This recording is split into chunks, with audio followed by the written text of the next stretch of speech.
Saturday morning suddenly সকালবেলা কাজ শেষ করার পর প্ল্যান করে না ঘুমিয়ে বাড়ির সবাই মিলে বেরিয়ে পড়লাম দার্জিলিংয়ের উদ্দেশ্যে। বাড়ি থেকে টোটো করে চলে গেলাম আমরা তেনজিং নোরগে বাস স্ট্যান্ড, যেটা শিলিগুড়ি জাংশনের কাছে। ওখান থেকে গভর্নমেন্ট বাস নিয়ে আমরা সোজা দার্জিলিং। তার আগে চা খেয়ে নিলাম সবাই মিলে। যেতে যেতে পথের কিছু ভিউজ অসাধারণ সুন্দর, মানে বলতে পারো পাহাড় যেন নেশার মতো একটা। মাঝে মাঝে মন চায় ওখানে গিয়ে কিছু না করে চুপ করে বসে থাকি আর নিজের সাথে কথা বলি।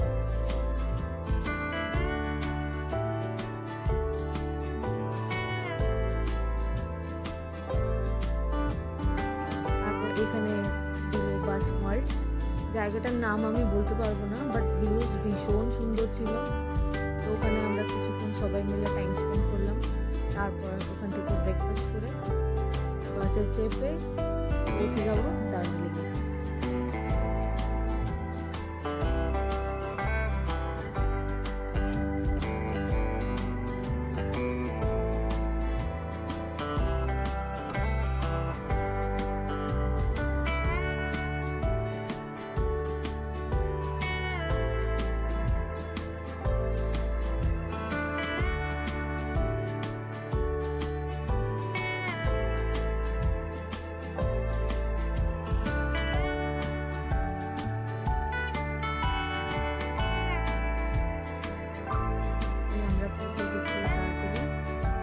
ছিল ডালি পেট্রোল পাম্পের সামনে আমাদের হোমস্টেটা।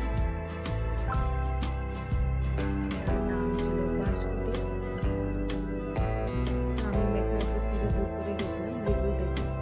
ভালো ছিল সব রিভিউ, ইভেন আমার এখানে আসার পরও এক্সপিরিয়েন্স ভীষণ ভালো। এখানে এই আন্টি দাঁড়িয়ে ছিলেন আমাদেরকে ওয়েলকাম করার জন্য। এটা রিসেপশন এরিয়া, ভীষণ নিট অ্যান্ড ক্লিন, ভীষণ সুন্দর। আমার খুব পছন্দ হয়েছে, আমি ফুললি স্যাটিসফাইড, এত সুন্দর ছিল। এই আমাদের রুম, আমার খুব পছন্দ হয়েছে, ভীষণ সিম্পলের মধ্যে। ফার্নিচারগুলো ভীষণ ভালো ছিল। আর এই হচ্ছে আমাদের উইন্ডোজ ভিউ ছিল, অসাধারণ। সারাদিন বাইরের দিকে তাকিয়ে দিন কেটে যায় মনে হয়। তো আজকে ভিডিওটা এতটুকুই রাখলাম। নেক্সট আরও কিছু ক্লিপস আপলোড করবো। অনেক অনেক ধন্যবাদ দেখার জন্য। Thank you so much.